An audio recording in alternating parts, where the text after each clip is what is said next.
Leadership and trust. As we all know, they are the two sides of the coin. If one is not there, it is very difficult to lead and motivate people and help them to achieve bigger goals.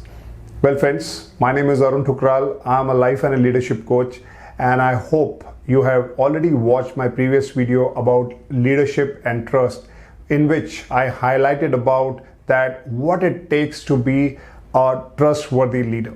Well, in this video today, I'm planning to share something very crucial and very important aspects about how to build trust with your team. There are 9 ways I'm going to take you through that how to build trust with your team. There are 2 kinds of trust. One is called as the competency trust. The second is called as the emotional trust. Now to explain that, I will tell you a story. So the story goes like this. Many years back, I had a boss who was highly competent. I was a great admirer of him. He had an accuracy of decision making. He knew exactly how to get his job done. He knew exactly how to plan and execute his plans and get the best out of his people. And he was highly successful. And I learned a lot under him. But at the same time, I never trusted him on his emotional capability. When it comes to his emotional connect, there was nothing that I could really believe in. Because whenever I used to work under him, I used to feel insecure. I always failed to take risk. I always failed to go out of the way to achieve something bigger, because there was always a gap in my mind that he would catch me doing those wrong things. Because he had a habit of micromanaging. Because probably that he was insecure. And somewhere I always wanted to go out and tell him that you are not a good boss, because under you I feel threatened, I feel insecure. And that's the trust that I'm talking to you, that if any leader who has to be successful, he cannot be just successful by just building the competent trust. He or she has to have the emotional trust as well. Only then you are called as a right leader under which people wants to work, perform and blossom and grow in their career. Now, what is a competent trust? In simple words, let's say that if you are diligent in your work, if you are sincere in your work, if you are coming on time, leaving on time, and you are able to do your work very meticulously, your organization may believe that you have the abilities, you are competent enough to lead. That is why the leaders are chosen for a given role that is available in the organization, and that's why these leaders are seen highly competent. So that's a competent trust that you have been able to build, and due to which people admire you, people really think that you have the potential to do better and better things. The second is called as the emotional trust. Now, what is emotional trust? In simple words, it's all about care and support that you provide to your people. It's something like this, that when people feel completely unbiased approach from you and they feel secure that they can go out, they can take risk, they can go out and try new things, and even if you fail, these leaders will encourage you to try more even if you fail, so that you can achieve bigger goals and learn out of your failures and get better and better. Ideally, as people grow in their leadership role, you would find that their emotional trust always goes high as compared to their competent trust. Now this brings me to narrate out 2 important words which are very frequently used in any leadership training or any discussion in the top leadership team, and we call it as IQ, and the second is called as EQ. IQ is intelligent quotient and EQ is emotional quotient. Now as you go up into the leadership role, it is not your intelligence, but it is your emotion that grows and grows and grows. A good leader, a top leader, is not counted that how good is he in his technical terms, but how good is he on his emotional terms, how he's caring about his people, how he's giving respect to their ideas, how he's listening to his people, how he's open to those failures if they come up, and he's allowing them to try more. And that's why people admire leaders who are highly emotionally competent. So in other words, a good leader, an ideal leader, is the one who has the right set of combination of being competent as well as being emotional. If you can have a good combination of these two, you would see that people would come to you, they would trust you, they would want to work under you.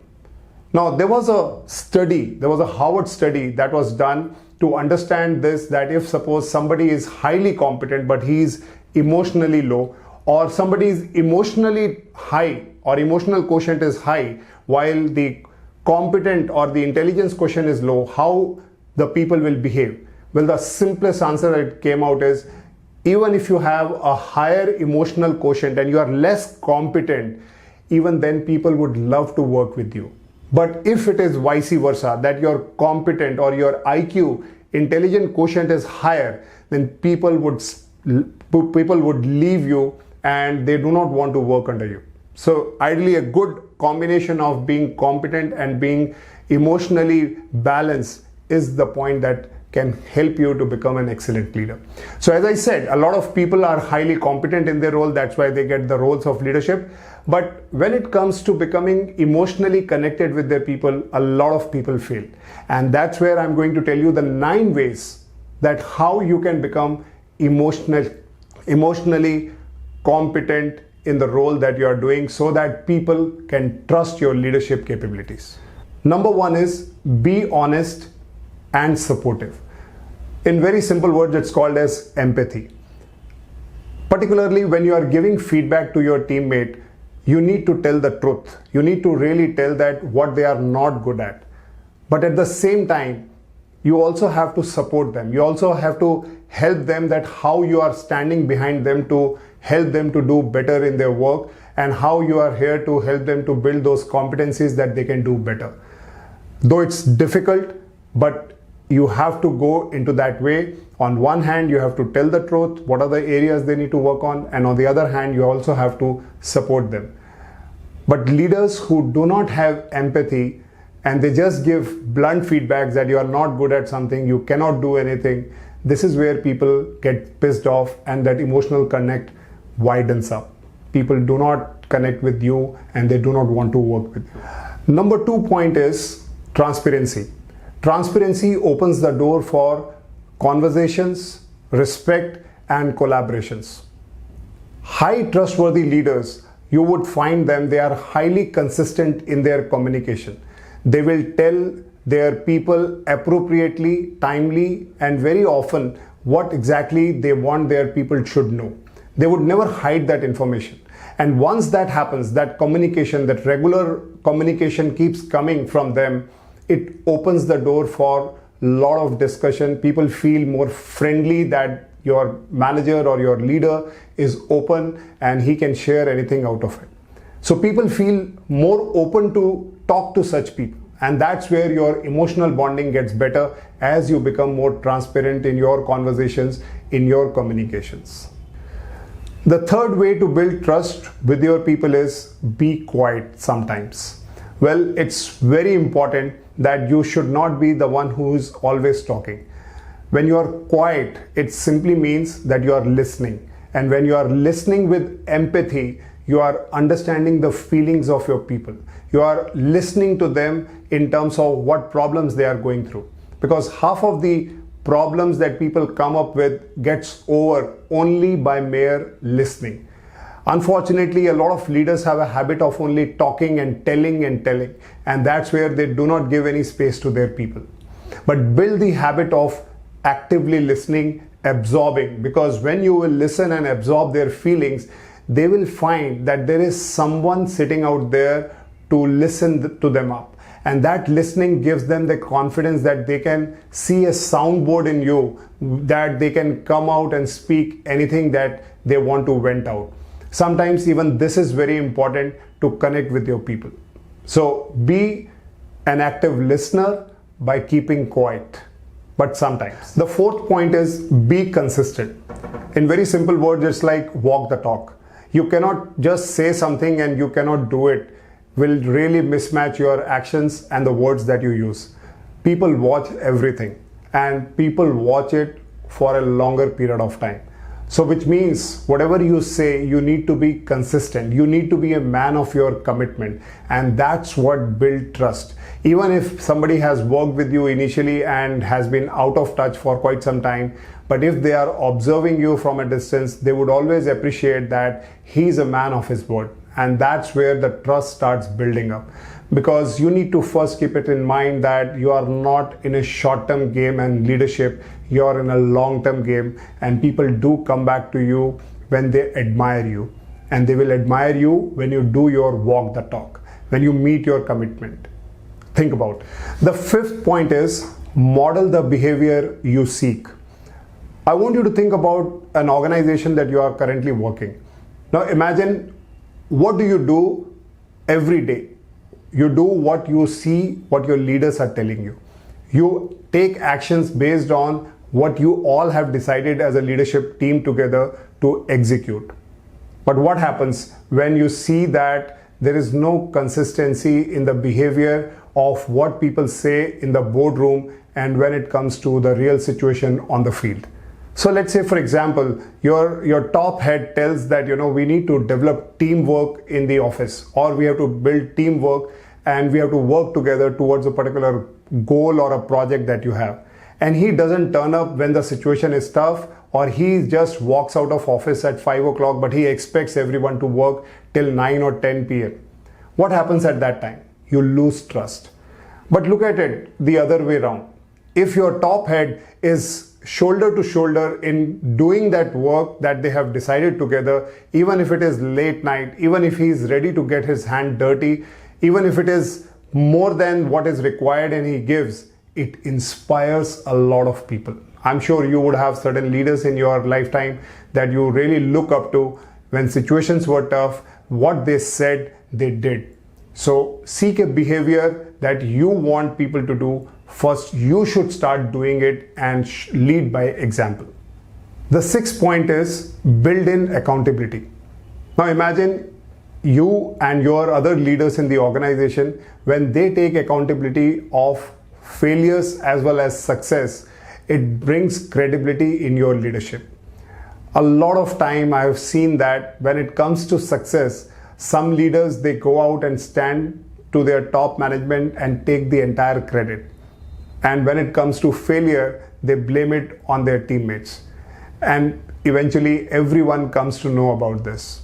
And that breaks the complete trust on that particular leader. So if you really want to become a great and a more admiring leader, you need to first build in the accountability. If you fail, or if your project fails, it's you who has to take the moral responsibility, because that brings the credibility, that brings the process in the leadership, that people feel that your leader is standing even when things are not doing well, rather than putting the blame on somebody else. That's where people start trusting you blindly. Point number 7 is extend empathy to others. I'm sure you would find that there are leaders who take pause and listen to their people, understand their feelings, give them care, give them support, are the one who are always admired by their people. Let me give you an example. I've seen in my personal life that when somebody calls up and tells his leader that today I am very sick, I will not be able to report to the office, and the manager on the phone tells you take rest, you don't need to come to the office, and on the other side the individual says no, I still want to come to the office. That clearly shows that the manager is clearly telling you don't come to the office, I will take the complete charge today and you take complete rest. When you listen to such kind of a dialogue, it clearly shows that the leader is showing full empathy. Now let's take the another scenario. Let's say you have fallen sick and you have given a call to your manager and saying that you are sick and there is a big project timeline to be completed. And your boss says, I don't want to hear anything. I want you to be in office in next 30 minutes. Tell me what will happen to you. You would say, bullshit, let it go. I don't want to go. I don't want to work under such company. I don't want to work under such leader. And I want to quit immediately. With a very heavy heart and with all the burns in your body, you will still go to the office just to ensure that you fulfill because you have taken up this job. Do you think that such kind of leaders would survive? Yes, they do survive, but nobody wants to work under them. People are always looking away to run away from them. So empathizing with people, supporting them at the time of hour when they are feeling low is something that people remember, and they come to your rescue and your help when you are in the need. So don't forget to empathize with people. Point number 8 is seek feedback and take actions on suggestion. I'm sure you will agree that we all have been a beginner. We all have started learning our jobs, and slowly and steadily with the right mentoring, with the right set of leaders, today whatever we are because of them. But as you grow up as a leader, it's your role also to seek feedback from your own people. In organization, there are a lot of surveys which are done, employee satisfaction survey, 360-degree survey, and these surveys are done with the mindset that people can start working on developing themselves. So the best thing is sit across with your people or one-on-one, take feedback from them on the areas of improvement that you need to build on. All great leaders who are being highly admired by their team are the ones who conduct such sessions very often. And after that, they take action on it so that people can see the visible actions taking place by that leader, shows the spirit of that activity. And after that, you should look back and thank your teammate that because of that feedback, today you have been able to overcome a particular challenge that you were facing or their teams were facing. And once you do something like this, I'm sure you will agree, even without me adding a word, your trust to the leader goes skyrocket.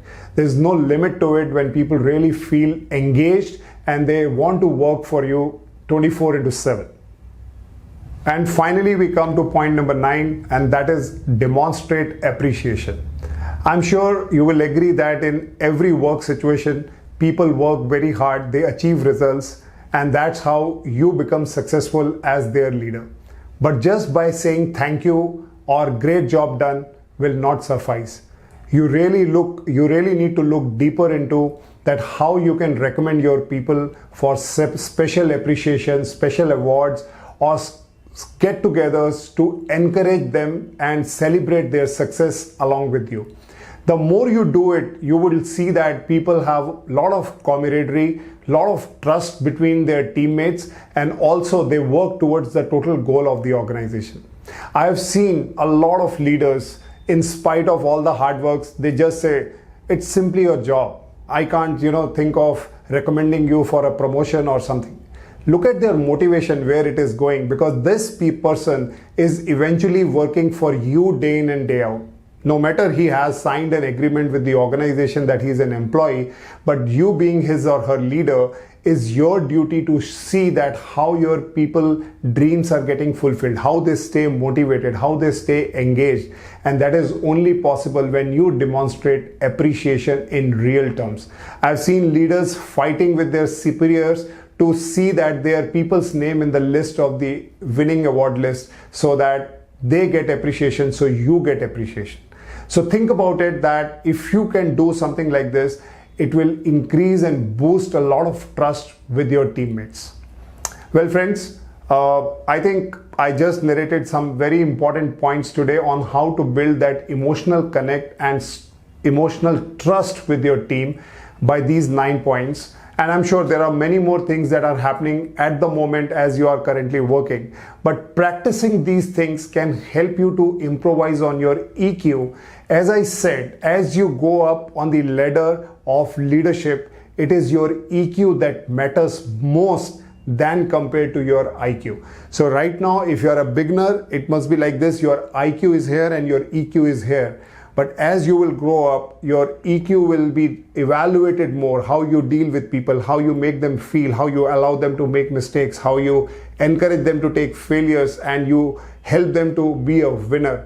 These feelings define your emotional intelligence. Well, I hope you would have learned this a lot through this video. I look forward to your comments and feedback below in the comment section. Do share that with me, and I'll come back to you with more topics like this. Thanks a lot.